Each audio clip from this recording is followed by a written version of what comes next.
How this came about is we conduct 1-hour school tours in the fall for K through 12 classes, and they're here for an hour. And the discussion came about, you know, how do you teach color theory in 1 hour to someone who really is just beginning the process of learning those things? And this was designed by graduate students, and then to meet a need of teaching color theory within an hour with a hands-on approach. How can we do this in such quick time? Well, the wonderful technology that's coming along, iPad mini, we looked for some apps, and actually when I say we, the graduate students who dreamed this project up said, you know, students, these iPad minis are small enough that even a second grader can take the iPad and go to a work of art, and with a little bit of direction, pick out colors in that painting, and then with an app mix and match them and come up with the palette that the artist would have closely used to produce that painting.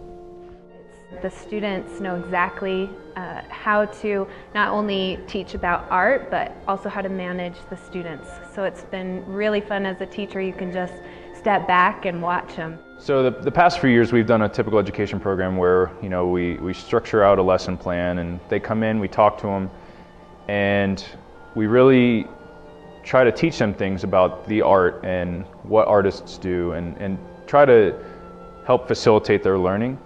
But one of the goals with the iPad project, which we wrote a grant for, we got a lot of support from the Utah Division of Arts and Museums, we got some support from the provost, even the IT department really helped us out in this whole process.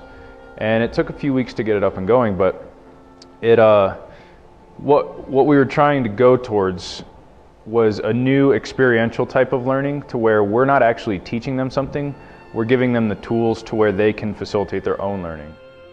I'm really grateful for the program, because in the schools, the teachers are the art teachers, not somebody that is hired. It's not a separate position. So we do the very best we can, introducing different art topics, but the Braithwaite Gallery really finds a way to even deepen our understanding as teachers of the paintings and the colors in them. And so if we're learning, we know the students are learning too.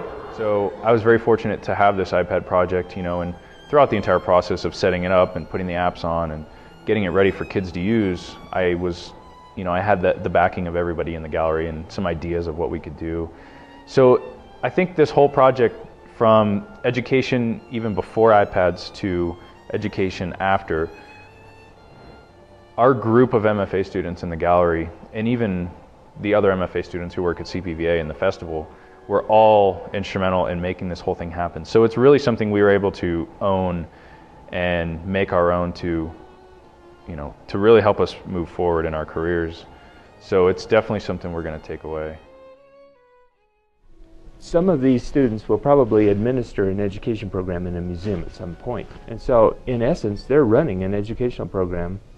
They're designing it, they're organizing it, they're bringing the classes in. Visual literacy, even appreciating the world around us. I mean, technology, science, all of those things are absolutely important. But you also have to balance of the arts, because all things are possible at this point.